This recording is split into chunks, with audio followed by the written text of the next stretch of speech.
उमरगाम तालुका के भिलाड़ ग्राम पंचायत हॉल में एक महत्वपूर्ण जन जागरूकता कार्यक्रम आयोजित किया गया, जिसमें भिलाड़ थाना प्रभारी आरपी डोडिया ने ग्रामीणों को साइबर अपराध से सुरक्षा और भारत सरकार द्वारा हाल ही में लागू किए गए 3 नए कानूनों की जानकारी दी। कार्यक्रम का नेतृत्व पुलिस उपाधीक्षक बीएन दवे ने किया। उन्होंने अपने संबोधन में कहा कि डिजिटल युग में बढ़ते साइबर अपराधों से सावधान रहना कितना जरूरी है। उन्होंने नए कानूनों के बारे में सरल और स्पष्ट जानकारी भी दी ताकि लोग अपने अधिकारों और जिम्मेदारियों को समझ सके। भिलाड़ ग्राम पंचायत की सरपंच वैशाली बेन, ग्राम पंचायत के सदस्य, नेताओं सहित बड़ी संख्या में ग्रामीण उपस्थित रहे और कार्यक्रम में सक्रिय भागीदारी दिखाई। पुलिस उपाधीक्षक की उपस्थिति में भिलाड़ पुलिस द्वारा एक प्रश्नोत्तर सत्र भी आयोजित किया गया, जिसमें उपस्थित लोगों ने अपने प्रश्न प्रस्तुत किए और पुलिस उपाधीक्षक ने लोगों के प्रश्नों को सुना और सरल भाषा में उनका उत्तर दिया।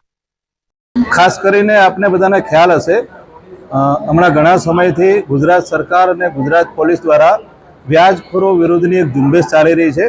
આ ઝુંબેશના ભાગરૂપે આજે ભિલાડ વિસ્તારના લોકો સાથે એક લોક સંવાદનું આયોજન કરવામાં આવેલું હતું। ઘણા બધા લોકો કોઈના કોઈ પ્રકારને આ વ્યાજખોરોના ચુંગલમાં ફસાયેલા છે। એ લોકોને આ ચુંગલમાંથી બહાર કાઢવા માટે, એમને જાગૃત કરવા માટે અને વ્યાજખોરો વિરુદ્ધની માહિતી મેળવી અને એમના વિરુદ્ધની કાયદેસર કાર્ય કરવા માટે આ કાર્યક્રમનું આયોજન હતું। ઘણા બધા લોકો એમાં ઉપસ્થિત રહ્યા હતા। ગામના સરપંચ, ચૂંટાયેલા સભ્યો અને નાના વેપારીથી લઈને મોટા વેપારીઓ કે જે લોકો વ્યાજખોરોના ચુંગલમાં સપડાયેલા છે એ લોકો આજે હાજર રહ્યા હતા। એમની રજૂઆતો સાંભળેલી છે અને આગામી સમયમાં આ વ્યાજખોરો વિરુદ્ધની અમે કડકમાં કડક કાર્યવાહી કરવાના છીએ। ભારત સરકાર દ્વારા તાજેતરમાં નવા 3 કાયદા અમલમાં આવેલા છે।